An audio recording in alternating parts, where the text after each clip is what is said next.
You can't build muscle without testosterone. That's what I heard. Well, that's actually false. It is possible to build muscle without testosterone. So for those of you who are brand new to my channel, my name is Lucas, the founder of Boost Your Biology. And if you've been enjoying these videos, please like the video and hit subscribe to stay up to date with the latest and greatest health research.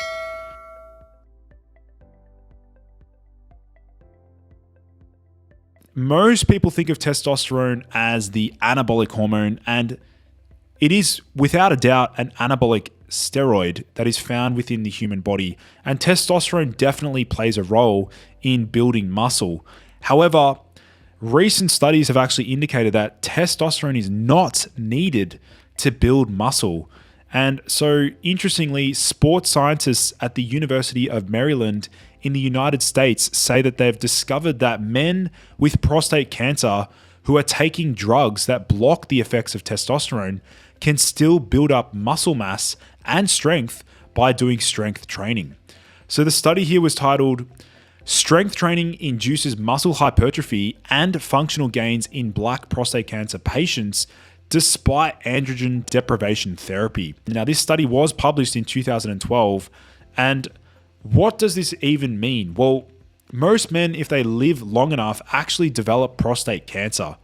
Now, doctors usually start by treating prostate cancer with medicines that prevent testosterone or other androgens from interacting with the androgen receptor. Now, they often combine the anti-androgens with other drugs that block the brain's secretion of regulatory hormones such as luteinizing hormone and FSH. Now, without those hormones, the testes no longer produce testosterone. Anti-androgen therapy inhibits the growth of many prostate cancer tumors, but side effects include muscle mass decrease, loss of strength, increased body weight, and increasing difficulty in performing everyday activities.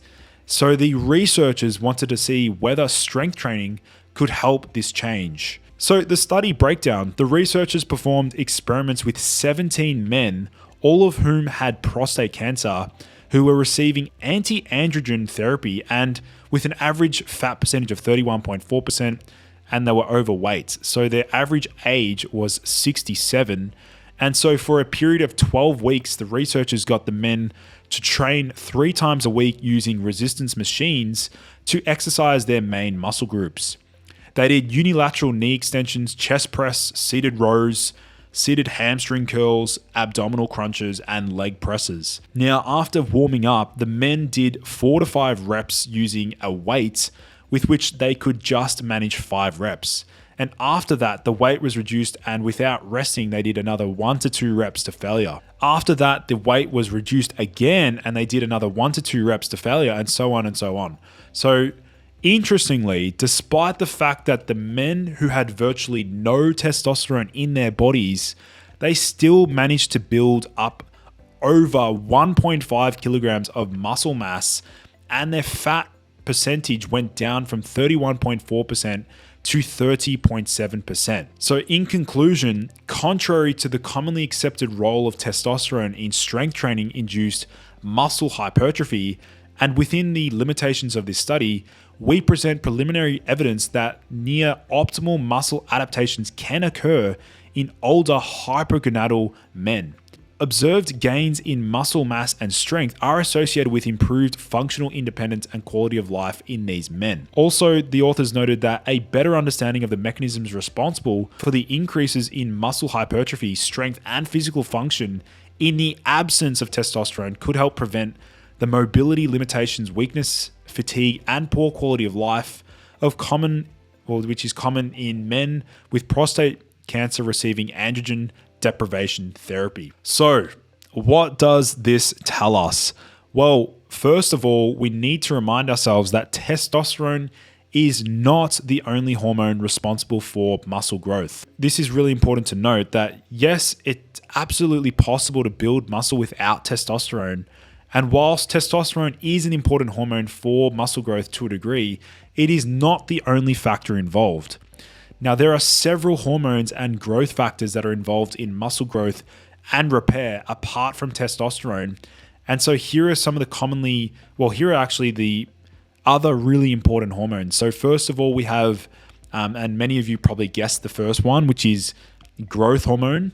So growth hormone is produced by the pituitary gland and plays a critical role in stimulating growth and repair of tissues, including muscle, and it can enhance muscle protein synthesis and promote muscle growth. The next hormone is insulin-like growth factor, or IGF-1. So IGF-1 is produced in response to growth hormone and is a key regulator in muscle growth as it stimulates muscle protein synthesis and promotes muscle hypertrophy. Insulin. Insulin is another hormone, which many of you probably didn't know this, but insulin is a hormone that regulates blood glucose levels and does indeed play a massive role in muscle growth.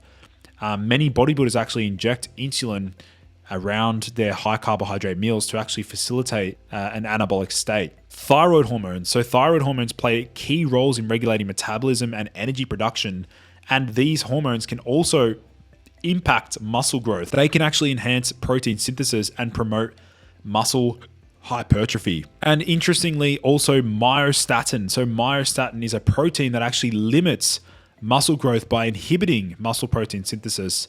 So inhibition of myostatin can actually lead to increased muscle growth and strength. So what is the most potent anabolic hormone in the body? Well, the most anabolic hormone in the human body is insulin-like growth factor 1. IGF-1 is, as I mentioned before, produced in response to growth hormone and is a potent stimulator of protein synthesis and muscle growth. And IGF-1 acts on muscle cells to increase protein synthesis and promote the growth of new muscle fibers, leading to muscle hypertrophy.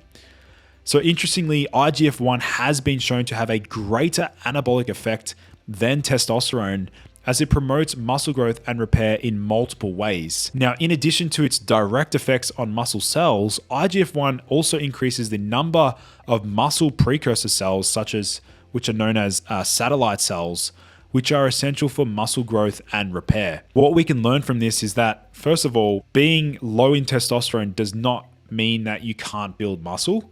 However, what I do want to really emphasize here is that it is still highly beneficial and highly advantageous to be on the higher end of the reference range as it pertains to testosterone. And this is why I promote boosting testosterone as high as possible naturally. You still want to be on the higher end of the reference range, anywhere from 700 to 1200 nanograms per deciliter of total testosterone, not just for the muscle growth. We're ruling out the muscle growth aspect. What we want to focus in on is how testosterone makes men feel. It's about the perceived state of fatigue. It increases energy, reduces fatigue, increases motivation, increases drive, supports libido, supports confidence. This is why we still need to optimize testosterone levels as high as possible naturally. In addition to this, if you're looking for more ways to optimize your hormones, including different peptides and pathways to increase IGF-1 or insulin-like growth factor 1, do consider joining my Limitless course and all of the other resources associated with that. That will be linked down below in the video description. Hey guys, if you're watching this video right now and want to unlock your full mental and physical potential, then the Limitless course is for you. Unlock my best biohacks for energy, motivation, and testosterone optimization so that you can conquer your goals with ease and crush every day with confidence. Click the link in the description and get it now for only $27 today. All right, now let's get straight back into the video. Remember, it's not just about optimizing one hormone. We need to optimize all the hormones, as they're all incredibly important for optimizing energy and vitality. So do check out that resource in the video description down below. It is incredibly beneficial for millions of men around the world, and we've had such incredible feedback from that so far. I mean, I'm getting messages pretty much every day about how people are, loving the course and they're learning so much. So definitely check out the Limitless course down below. So that pretty much wraps up today's video. If you did enjoy the video, please like the video, and I look forward to seeing you guys soon.